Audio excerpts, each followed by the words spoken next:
The Chicago Bulls' new brand of offense has been fun and has really evolved from where they were last year. But the question that should be asked is, how many games can the Chicago Bulls realistically win with this style of offense that they play, especially with some of the limitations that exist within it? Also, Billy Donovan and the Chicago Bulls plan on using this extended break that's coming up this weekend to really work on a lot of their game. Can it really help them win more games when it come out of that? We're going to talk about all that, plus the mailbag, and an update to Patrick Williams right after this. You are now tuned in to Chicago Bulls Central, your number one place for all Chicago Bulls news and content. What's going on, Bulls fans? Welcome to another episode of Chicago Bulls Central, your number one spot for everything Chicago Bulls related. I'm the host there, Haize, but more importantly, you guys can follow the channel at Bulls Central Pod on every social media platform we happen to be on. With that said, let's go ahead and get into this content for today, y'all. I want to start off with the Chicago Bulls offense. Now, this all kind of came about via a quote from Zach LaVine that I'm going to start this off with, and then we'll kind of break it down and more a little bit after that. But Zach LaVine said this in regards to the fast-paced, heavy three-point shooting offense that the Chicago Bulls run, saying this is our best way of competing with other teams that are playing that way as well. And this is a copycat league, make no mistake about it, right? When you see the number of three-pointers going on across the league, we understand that this is a copycat league, and teams are going to try to copy what other teams are successful at. That's always been the case in the NBA. It's going to continue to be the case forever into perpetuity. But one of the problems with the Chicago Bulls isn't necessarily just the fact of the three-point shooting. Yes, the deficit over years. The place that the Bulls have been in over the last few years as far as their three-point shooting has really put them as a deficit. It was just, how I've always worded it, it was a math problem that existed with this team, right? Is that other teams were shooting a high volume of threes, hitting at a good percentage, and because the Bulls themselves weren't really shooting threes at that same rate or level, it created this huge difference between just the ceiling of the Chicago Bulls offense versus how other teams were maximizing on offense. And the Bulls have corrected that. Like, they are one of the better three-point shooting teams in the league. You can't take away from that. Via volume, percentage, the Bulls are right up there as far as three-point shooting, and they've been able to do it still with a lot of non-three-point shooters technically on their roster, right? So what the Bulls have been able to do in taking more threes, evolving their offense to be the number 4 offense in the NBA. They're also taking the third most three-pointers in the league, and they're making the second most three-pointers in the league. So it's definitely been an evolution there. They're also in the top 5 of three-point shooting percentage. All those things are great. But one of the things that the Bulls have maybe lost in the midst of modernizing their offense is still some of the basics of offense. The Bulls are a highly efficient offense, especially in the fast break. You cannot deny that. When you look at the Bulls' fast break numbers, it puts them right up there with most of the league, right? And so that's where it comes down from. On corner threes, the Bulls are shooting that at a 36% in fast break. And above the break threes, almost 40% from three, the Bulls are hitting that in the fast break. Even when you look at the fast break field goal shooting percentage in the paint, they're hitting that at a 45% clip. But that's only 3% of their offense. That's where things start getting into a negative space for the Bulls, right? Is that what they do, what they're good at is really good, but they're missing some of the basics, and that puts them behind the 8 ball in so much. The fast break numbers I just gave you are good, right? But when you look at the breakdown, the Bulls, 3.8% of their offense is in the paint in the fast break. In the mid-range, only 1.7% of their offense is in the mid-range. And I get it. We live in a league now where they're trying to the mid-range shot is not as valued as what it was before. And I get that. I understand that to a degree, right? But then when you look and put that around the other teams in the league, we just aren't doing it at nearly the frequency that other teams are. Then when you force the Bulls to be a half-court offense, it gets terrible for the Bulls. Above the break threes in half-court, 37%, which therefore isn't really that bad of a number. It's actually a solid enough number, but the frequency isn't there. You also look at half-court in the paint, right? Mid-range, we're shooting the ball 32% mid-range. In the paint, in half-court offense, in the paint, in half-court offense, we're shooting below 50%. You got to be at 50% in the paint, in your half-court sets. That's where the Bulls are struggling at. And so while the overall numbers are going to look really good for the Chicago Bulls, they're third in the league as far as field goals made and above the break threes. Fourth in the league as far as corner threes made, in the totality of the game. In the paint, though, we're the 21st team in the paint. Only 6.2 field goals attempted in the paint per game. That's not enough. That's not enough to make you effective. And so the Bulls really got to look at this. We're the best catch and shoot team in the NBA, right? We're making we're making 13 or basically 14. It's 13.8 catch and shoot shots per game. That's first in the NBA. And we're hitting that at the 8th best percentage at 39%. Need that to be a little bit better. That's 38% of our offense. Jump shooting overall accounts for 57% of the Chicago Bulls offense.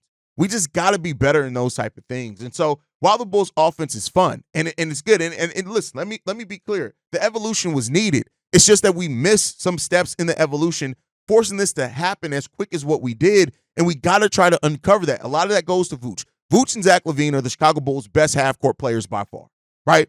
That's better than Coby. That's better than Josh Giddey. And that's not a slight to anybody. They're the best half-court players that we have in on this team. And so we need to run them in more sets, more two-man actions for those guys in half-court sets if we want to be a successful half-court team. And that's really the thing that we got to work on more than anything is being successful in the half-court. And Billy Donovan kind of shares some of that. Now, he kind of focused this quote more towards defense, but he did say this. I don't want to place it all on practice, but we do need that. The way the schedule has been in November, we do need it. We've got to figure out ways, all of us, coaches, players, to solve just the quick things that happen in the game that leads to breakdowns. And it's a fact, right? When you look at the Bulls, they're 3-8 at home to start the season off. That's not good, right? And the Bulls have not been able to get a lot of practices in. It's been mainly just shoot-arounds. So the fact that from Sunday to Friday, the Bulls have those 5 days off, that those are times to work on opportunities. And Billy Donovan's talked about that before. You don't really get a lot of chance to work on things when you're on these long road stretch and things like that. So hopefully that does happen. The Bulls are 10-14 now on the season. Our biggest issue is still on the defense, right? But when you're not a great half-court team and you're a bad defense, which having a bad defense is going to lead you to more half-court scenarios because you're not getting the turnovers, the rebounds, those type of things to get you more out in a fast break naturally. These are things that are going to keep hurting the Chicago Bulls as long as this team can't work on those things. So we got to be there. We got to be more physical. We got to get in the paint more. We got to do those type of things. And so hopefully this practice, and I'm glad that Billy Donovan is looking forward to being able to use this time to have more practices, but we got to get it together. Closeouts on defense, right? Just that's the simple thing. See, I'm not even talking about things that come down to one-on-one defense if you're not just a great one-on-one defender. I'm just talking about the things that are basketball, that are effort things. We need to get those things underway, right? And of course, you still have the things of Coby and Josh Giddey, their time on the court not necessarily being the best. We'll have more on that on tomorrow's daily episode with the mailbag. But I think overall, just looking at this team and where they sit right now, like the offense is great. It's exciting and cool, right? But you're going to be forced to be more of a half-court team as the season goes on. As teams kind of understand you more, as teams become more defensive, right? And you face off against some of the better teams in the league, you're going to have these type of mistakes if you don't somehow untap simplicity, a pick and roll. In the half court, a simple pick and roll, a pick and pop, right? That's where I would like to see this team start at. If you can start with incorporating those things into your offense, and then they become more second nature when you start facing off against some of the better defenses, that puts you in a much better situation. The Bulls got to find a way to really, really unlock the offense. They've done a great job. They've done a great job at changing some of their weaknesses to strengths. But in the course of that, they've missed a lot of the things in between that help make you a successful offense. And the Bulls got to get back to that. They got to find a way to get to that. And until they do, it's going to be like it has been, meaning that the Bulls are going to be able to outshoot some teams. They're going to be able to be in some games that they shouldn't, especially when they're hot from the field. But when you have a defense that can dig in, the Bulls are always going to be at a deficit when it comes to that because of just their inability to operate in the half court. They got to find a way to get that done, and that's on coaching. I want to be clear. It's on the players to execute it, but coaching is a huge part of half court. That's where you do your most coaching at. Fast break offense is more about instincts. Half court offense is more about coaching, scheme, and execution, and that's what the Bulls really have to try to find and get to. If they don't, it's going to be a long season for the Chicago Bulls, and long season as far as losses. So we'll see what that means. Now, we did get an update to Patrick Williams as well. Billy Donovan said this, that he is likely to miss Sunday's game against the 76ers, but because the teams has 4 days between that and the Charlotte game, and when Charlotte comes into town, that's when they'll be able to tell a lot about where he is in his rehab. Exact quote. The hope is that he's out there for all of that and really start to ramp up in the competitive stuff because we'll have time to do more 5-on-5 and that stuff. He hasn't had any setbacks or anything else. He's still progressing. It's just the ramp up. Certainly coming out of that 4-day stretch, the Charlotte game would be the game that they would look to target. So that's a soft kind of target date there for Patrick Williams, is to get him back by that Charlotte game, which is next week. And so let's hope that he hits that, right? Let's hope that he, again, regardless of how you feel about Patrick Williams, you want everybody out there on the court. Patrick Williams defensively, I understand why a lot of people, that aren't really happy with Patrick Williams and his growth offensively, but defensively, he's hugely important to this team. There's just no way around it. He is important to what this team tries to do. And so, his versatility defensively has been a huge thing for the Bulls when he's been able to be in games, especially his defense guarding up to centers. And so let's see if that can change the tide a little bit for the Bulls and see what Patrick Williams looks like upon his return. And, he's gearing up. I know the people are going to say, hey, let's get him back out there to up that trade value. We'll see what the Bulls do at the trade deadline. As we get closer and closer to that, we'll talk about that a little bit more as well. All right, it is Saturday. That means it is Mailbag Day. Let's go ahead and get into the voicemails we got for today. This one's from Shay.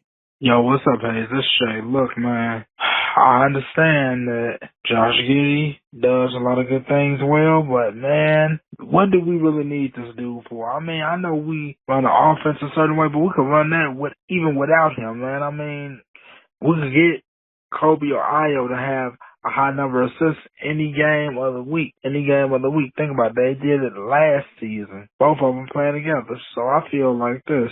What's the point? Josh Giddey is just a pointless player to have on this roster. He cannot play a lick of defense. He can't score on a consistent basis.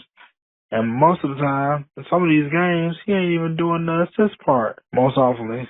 Hell, I know this last game, Coby White was our leading man in assists in the game before that. Ayo Dosumo was. So, man, I just feel like Josh, at this point, is a pointless player. I know what people going to say, oh, Coby White has bad games too. Yeah, but Coby White does other things like he did in this game we had against the Indiana Pacers, where he had like 10 or 9 assists with bad shooting. And Josh definitely doesn't help too much on either end, even when he's cold. That's just my opinion. Anyway, tell me what you think. Peace. What did we need Josh Giddey for? Is Josh Giddey pointless on the Chicago? There are a lot of people asking that.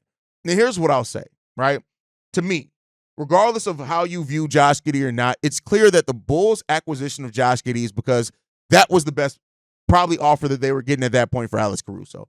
Not to say that they didn't get better offers at the trade deadline. I'm not saying that at all, but that was probably the best that they got. And you're right. They did. They took a backcourt that was working in Ayo Dosunmu and Coby White, right? You already moving off for DeMar DeRozan was going to move Zach LaVine to the 3. I think we all kind of saw that when DeMar moved on.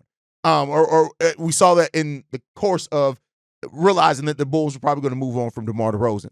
You got Josh Giddey on this team, which then forced Coby White to go off ball, and he's been a pretty good catch and shoot player, but his things still aren't working. And the numbers are still telling us that both Josh Giddey and Coby White are better when Ayo Dosunmu's out there on the court. And Billy Donovan, I think, is not going to have the balls to bench either one of those guys. So that's what it comes down to. Now, the Josh Giddey acquisition was one that was always kind of a weird fit on paper for what we saw from this team last year, the way that Coby White and Ayo Dosunmu developed. And one of the questions that I asked before the start of the season is that the Bulls may find out that their backcourt isn't what needed to be fixed, is that their backcourt wasn't what the problem was, that Coby White and Ayo Dosunmu could be a solid backcourt together.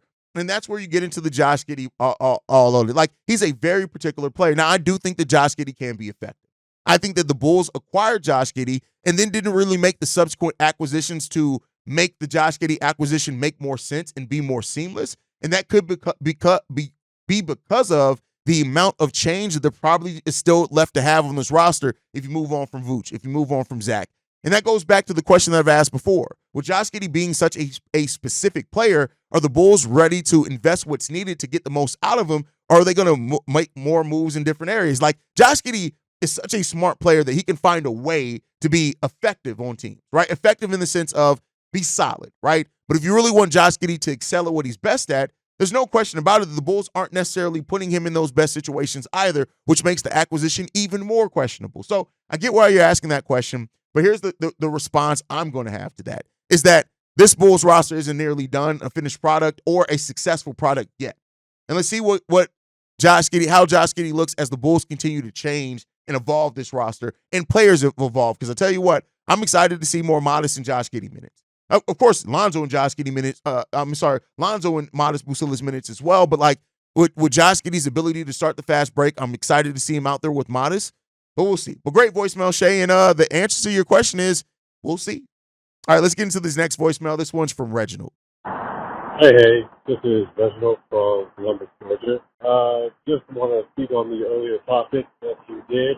When it comes to whether or not the Bulls should trade guys like Zach LaVine and Vucevic now, I can see why a lot of people want to do that. And I'm not saying it's a bad idea because the trade value is high. I just question is whether or not you can truly make moves like that without asking yourself who's going to be the coach of this team next year. Or because if you're doing a rebuild, which I think that's what, if you're moving off of Vucevic, Zach, that's what you're doing, then Billy Donovan can't be in the picture. Billy Donovan has shown that he's not the type of guy who can, coach up a team of young, hungry players and get the most out of them. He doesn't have that capability. And I agree with you on that. So my question is, if the Bulls do a rebuild, like, if they're making moves now, are they going to just promote from off the bench, or are they just going to stand pat and just keep Billy Donovan?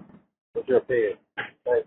Could Billy Donovan leave if the Bulls do a true rebuild? And here's my response to that. If the Bulls do a traditional rebuild where they tear everything down, that would include moving off from Ayo and Coby and those type of players along with Zach and Vooch. No, I don't think he can be. Now, I do think this, though, is that I don't think that this Bulls team is going to do a full rebuild. I think that's what we're seeing here. And I've said this before. If the Bulls get hit on their top 10 pick, if they get to keep the pick and get the right guy that ends up developing for this team isn't going to go through a full rebuild. This team is probably right back to competing for a playing spot, probably at least a year after that, if not immediately that season, depending on how quick the player that they draft. But it's a big what if, right? A huge what if. And I think that's what also this front office is looking at as well, is that if, depending on the route that they go, and what they do with their top 10 pick, if they get to keep it, on top of how this young talent develops, probably Billy Donovan looks at him leaving OKC. He left OKC because he didn't want to rebuild. He would have ended up maybe going through maybe 2 seasons of a rebuild before that team was ready to compete again. And that the Bulls could be in a similar situation where not competing at the level OKC is, but being right back at where they have been as far as competing for a play-in and maybe even a playoff spot, depending on how things shake up.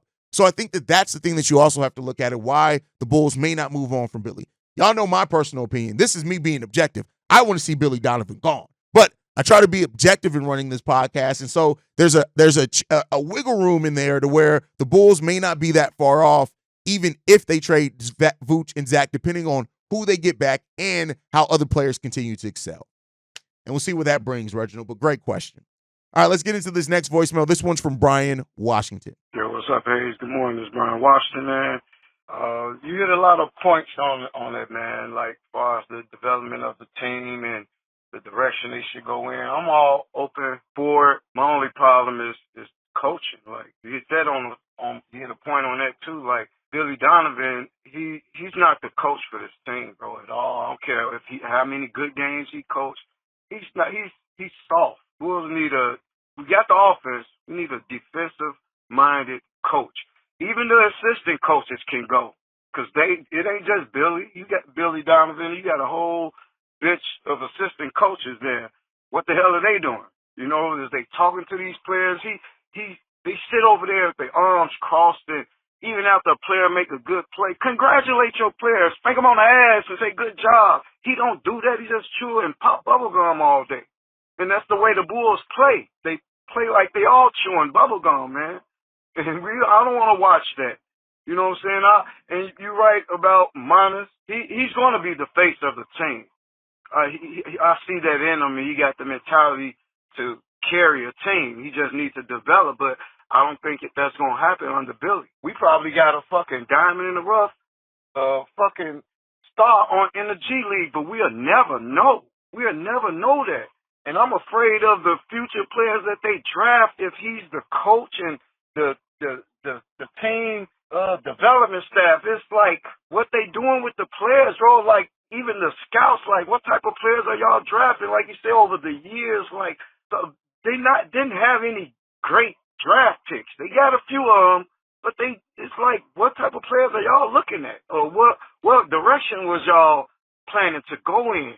You know, you went and got all these guards this year like we didn't need big men. So you didn't even go in that direction to get big men. Like, I love Jalen Smith, but I really don't even know his fucking position because he's out there with the guards all day. You know, and we need a big man. I like him. I like that the fact that he can shoot the three and all that, but, you know, that doesn't solve our problem right there.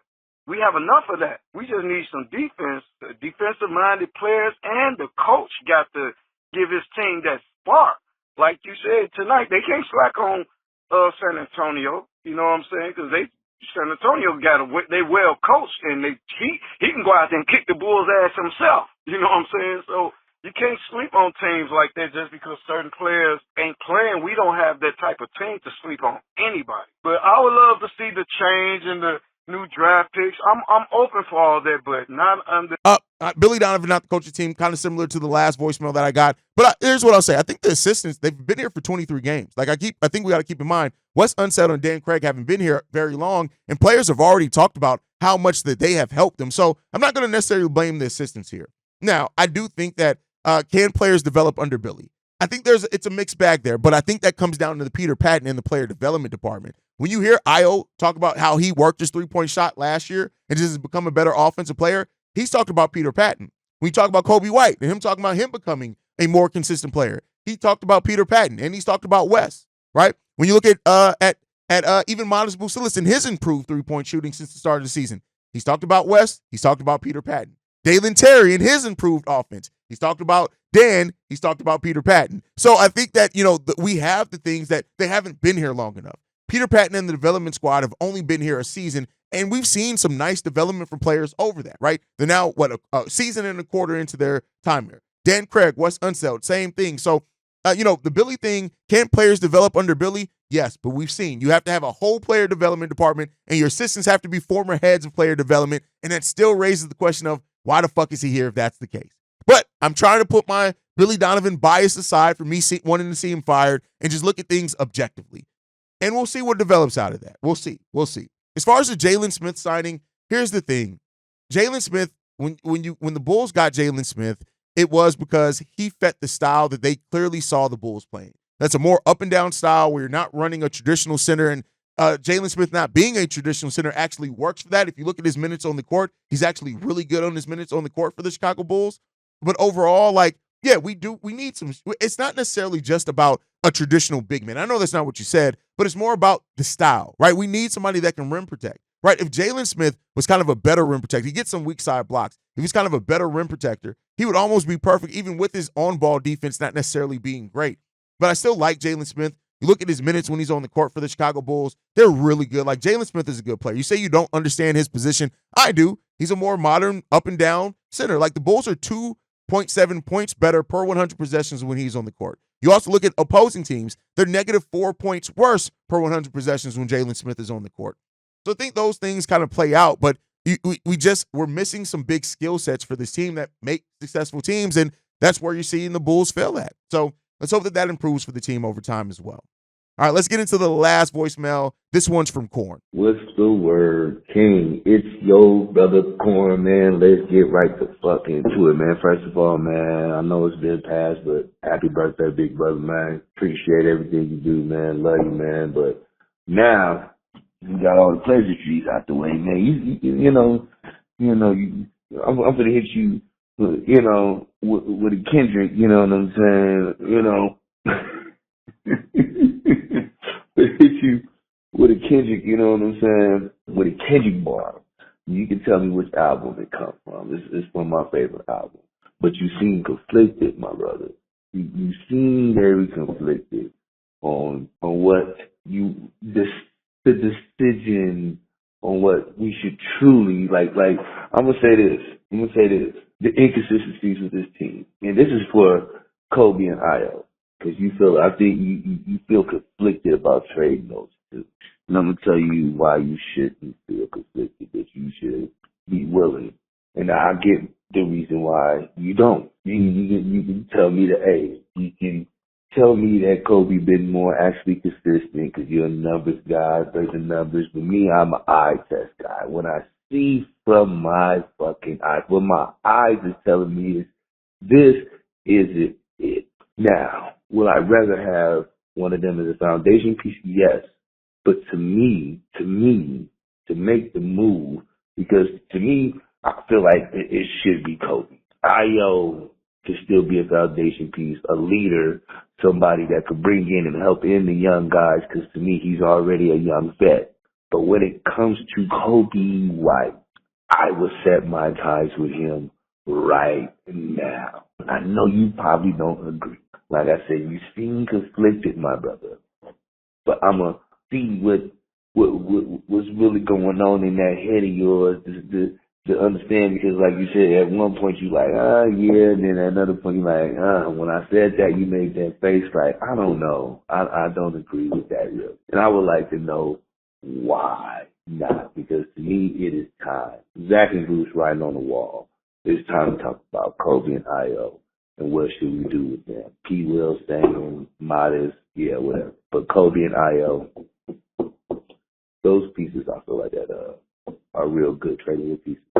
Whether you disagree or not, Ken. First of all, appreciate the birthday wishes. I'm not conflicted on trading Coby. I'd say this. I don't trust the Bulls to get players that are better than them, right? I don't trust the Bulls to execute on those trades. And those guys are still young enough as well to where they're not done developing. And with us going younger, I don't want to see that done. So, no, there's no confliction at all. Shout out to the Kendrick Lamar. Lucy ain't involved here. But I will say this, is that even when you get young players, you want a foundation for them to compete. And I don't see Coby White or Ayo Dosunmu getting in the way of young players developing. But I've also said this. If the Bulls do, here's the thing. I don't think the Bulls should move off from Coby or Ayo at this trade deadline. In the draft, if the Bulls, the best, like Hugo Gonzalez is a player that we both like. If we're the Bulls draft, let's say they draft 8th or 9th, and Hugo Gonzalez is the best player there at that time, and the Bulls draft him, Coby got to go. And I'm not mad at it then, right? Because Hugo Gonzalez operates in a lot of the same places, has a lot of the same strengths as Coby White, but he's at the same position. Now, I think at that point, you maybe not immediately, but you may run into that case where you eventually got to move someone. So it's not a confliction at all. It's just the fact that I don't trust the Bulls to get somebody better.